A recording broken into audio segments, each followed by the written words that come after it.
On the edge of the world, in a small nation, one minority is making a big noise.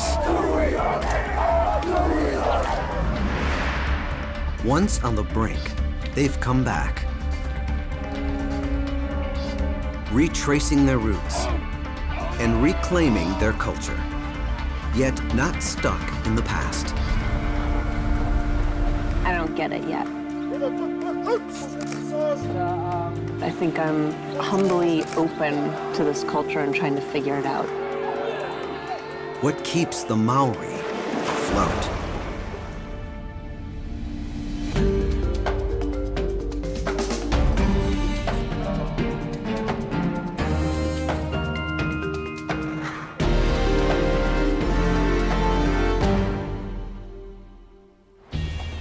For photographer Amy Tunsing, every assignment is like the first day of school.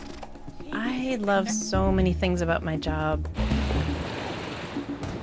I love and I hate that it's constantly humbling me, constantly. That you suddenly feel like you're an infant because you have no bearing for the ground that you're walking on. You're gonna make a jerk of yourself, you know? I mean, it's just a fact. You're from another place, you're learning new things. And I think the most important thing is to just be open.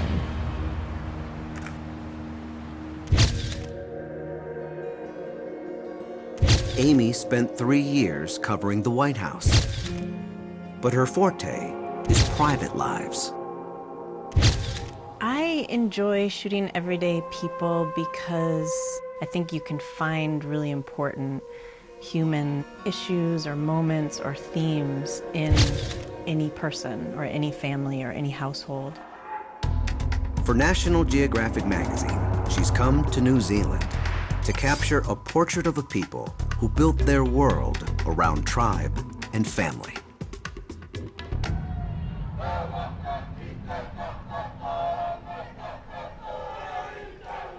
What does it mean to be Maori? Basically, what I'm trying to find here is that Maori sense of community and strength in numbers, because that's what everybody keeps talking about. Her search starts at the opening ceremony of the World Indigenous Touch Tournament, also known as rugby. The Maori are hosting teams from around the Pacific. Their guests receive a traditional Maori welcome on sacred ground, where the first Maori settled centuries ago.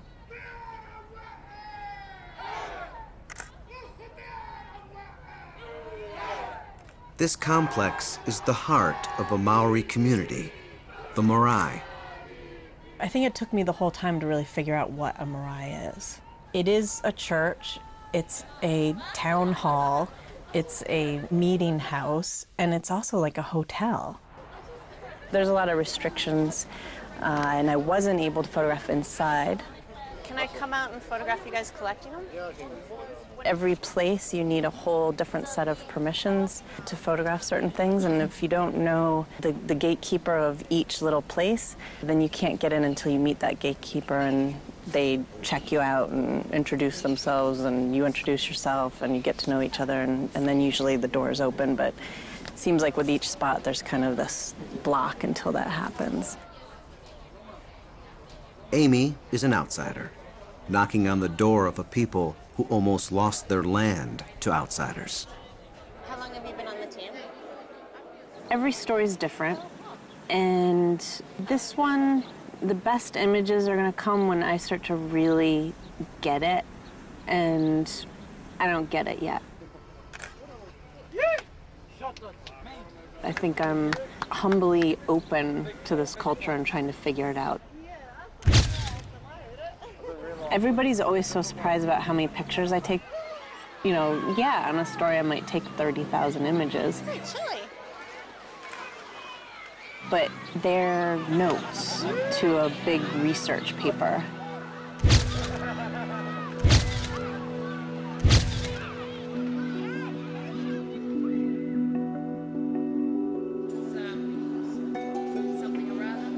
Maori are very communal people, and I want to show that. When events like this happen, people don't tend to stay in hotels. People just either all pack into a house or they pack into a marae. Everybody sleeps on a mat, and it's like a big sleepover. It'll be fun, especially if it's a bunch of girls. They don't snore, right? So tonight, I have a place in this marae next to some lovely women that I've met today, and I'm gonna experience this part. Should be fun.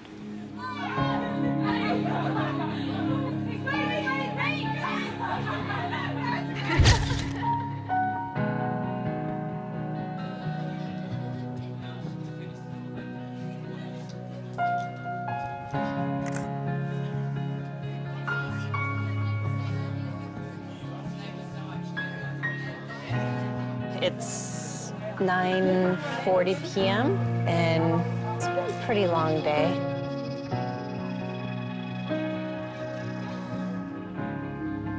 So, good night.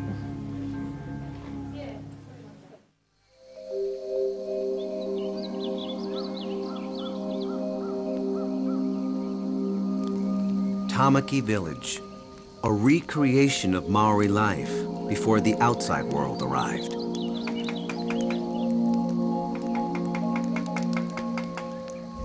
It's almost showtime. Are you okay to be in some pictures? You won't even know I'm here.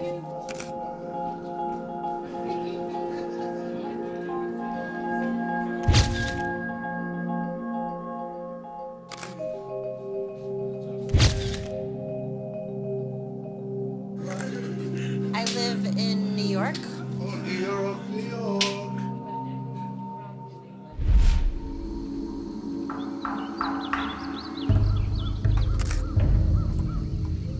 I'm hoping to catch something that has the performers and a tourist in it, because I want to get them in the same shot. So we'll see what happens. Ladies and gentlemen, the protruding tongue.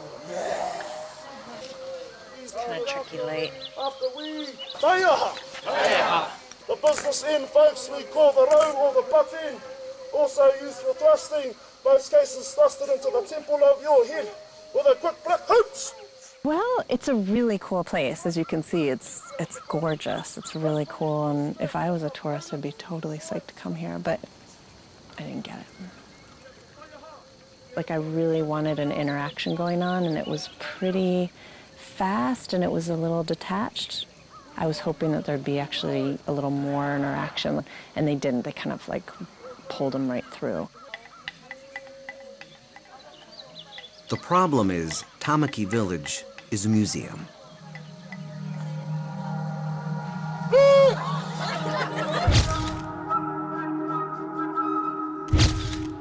The Maori cherish the past, but they don't live there.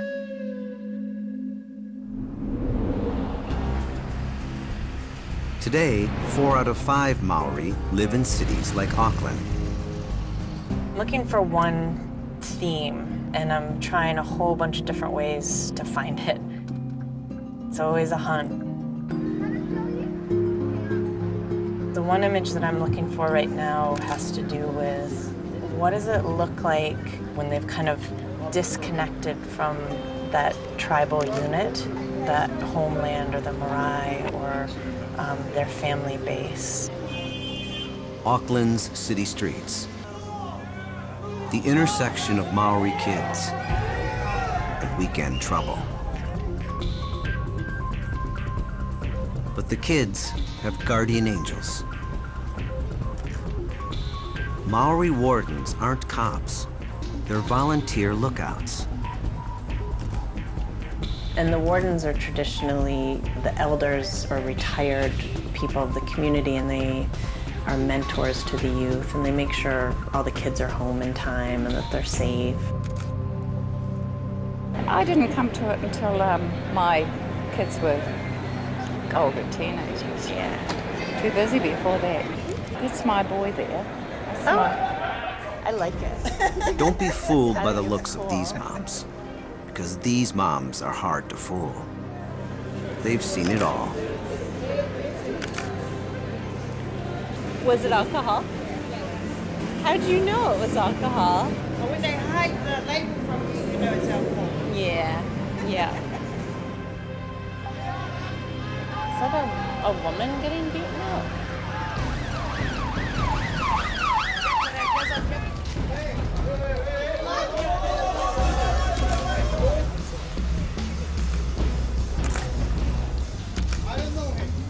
Tonight, it's not Maori kids who get busted.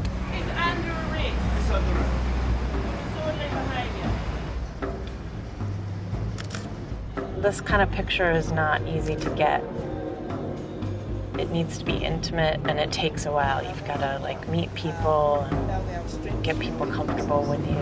Because I'm pretty feisty, and if I don't like anything, I...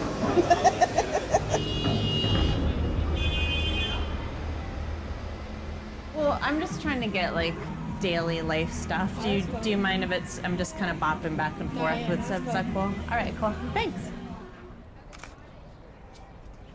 This is life after Saturday night. Eviction from public housing. Like, why is it? My landlord thinks I've been having parties in my house. I haven't. I'm a quiet person. I like to be quiet. But I've had a few people over because, you know, Among all New Zealanders, the Maori face some serious problems. Higher crime rates. Fewer jobs. Poorer health. And shorter lives. All of our stuff's getting packed. That's one room. Because you guys are moving out? Yeah. So it's looking pretty empty. Yeah. And where do you work? I'm not working at the moment. Is your partner working? Oh, he's looking for work. He's looking for work.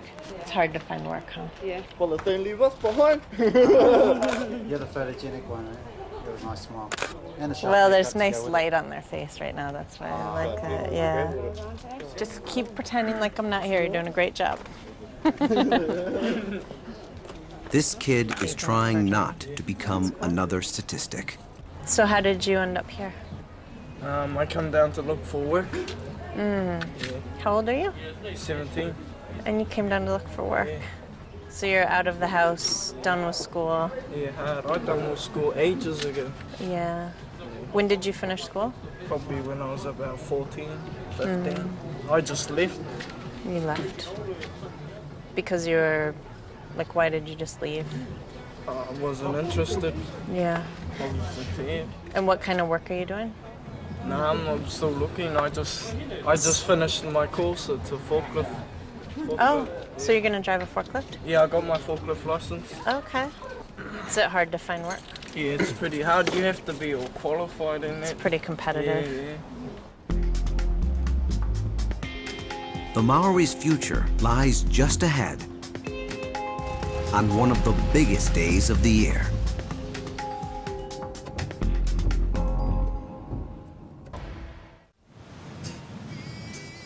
Waitangi Day marks the signing of a landmark treaty 170 years ago. The Maori became British subjects, but kept their autonomy and their land, or so they thought. There's actually two documents. There's one that's written in English and there's one that's written in Maori, and they're very different. In the years following the treaty signing, the Maori ended up losing most of their land. And the celebration of this day of when it was signed has become a focal place for protests. And from what I understand, the protesting has died down because now there's a Maori party in Parliament. But I'm still hoping to find some passion going on during this day.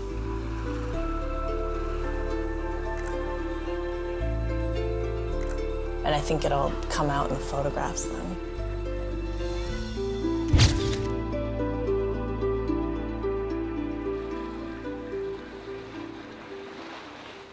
It's the day before Waitangi Day, the warm-up.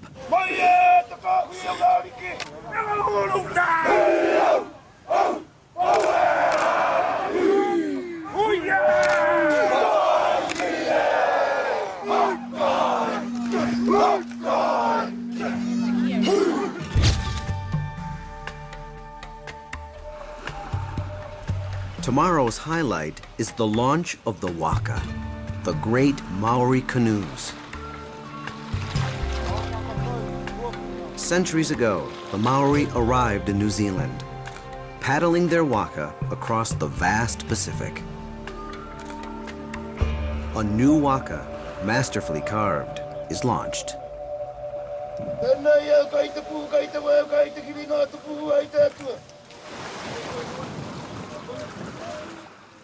The Waka is a war canoe, and if you got into a Waka, you were potentially not coming back.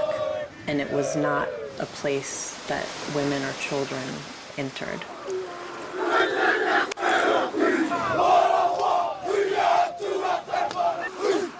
The boys are rehearsing tomorrow's haka, their send-off for the warriors.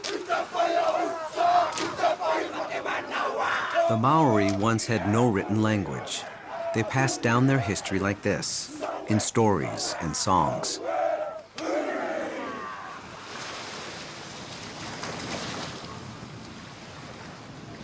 That was good. It was exciting. It was powerful.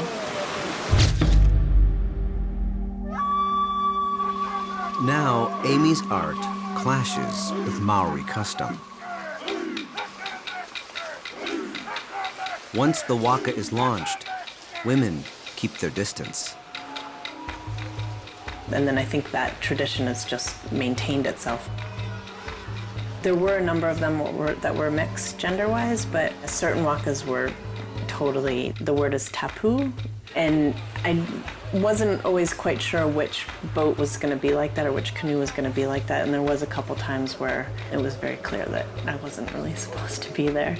I had to kind of discover it on my own. Too far for good shots.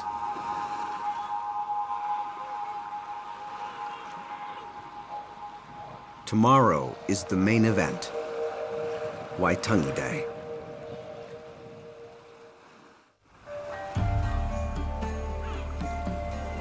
You always get better stuff if you get to a place early and stay late. Like, that's usually when the real pictures happen. Especially with events, it's kind of a trick because the event itself can be so pumped up and not real.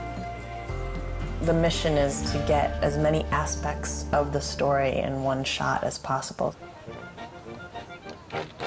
With a situation like Waitangi Day, though, it's an event and there's other media there and there's other press there, and it makes it pretty difficult because you need to be close, and so it can be a little bit contentious.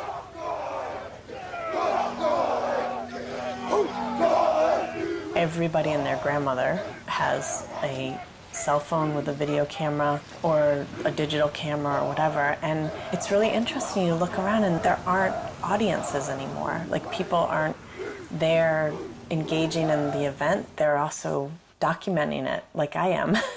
It definitely makes my job harder because I find that I'm having to compete for space to cover something, even with somebody who's not doing it professionally, because everybody wants to get that shot.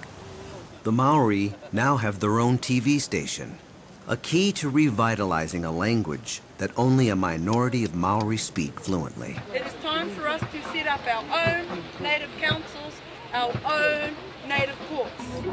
I like to say that a geographic story looks at a place from like 10 miles up in the air. I'm sort of looking at it as a 50-year story. You know, we might not look at the Maori again for another 20, 30, 50 years.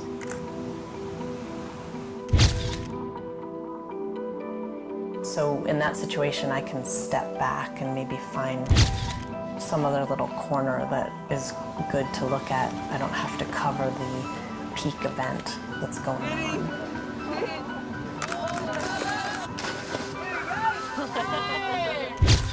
Focus on something very narrow and maybe where other media wasn't at.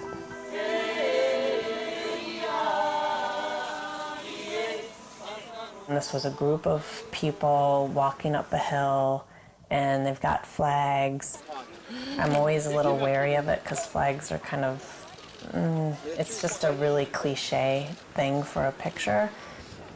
So there was one boy, and he had his shirt off, which helps the picture look a little more raw. So I just stuck with them, and that tends to be a really good method to go about things. Like, you can get so overwhelmed by a whole situation, but just like if you find a character that's going to help you tell your story, just stick with them and they'll tell the whole piece. I'm always a little bit wary of events because sometimes it can feel so posed and contrived. It was better than I expected it to be. That is one of the key places that tradition is staying alive. Did not feel contrived or fake at all. It felt like the real deal.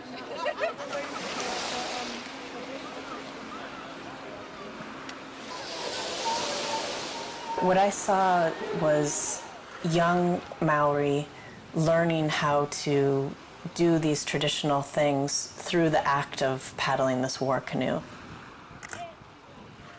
If you're one of the paddlers, it's a very honored role to be in, and they had these kids in line for sure. One thing that really struck me when talking to a lot of the paddlers, the reason why they were doing this is they wanted to pass on information to their kids or their grandkids or their nephews. So this image, there's a man carrying his grandson from the waka after they had gone out paddling, and the grandson looks really psyched. He's like, my big grandpa's carrying me off of this waka. What I took away from it is that it's actually this really wonderful family thing, that they have a huge sense of responsibility to hand this down to the younger generation, that it's a gift that he's able to give to his grandson, and I could tell he was really proud of it, so it makes the picture even more special.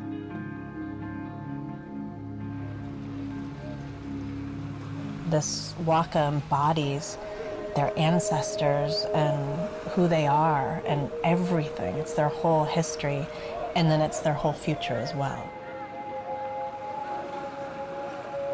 The symbol of a people who move forward by looking back.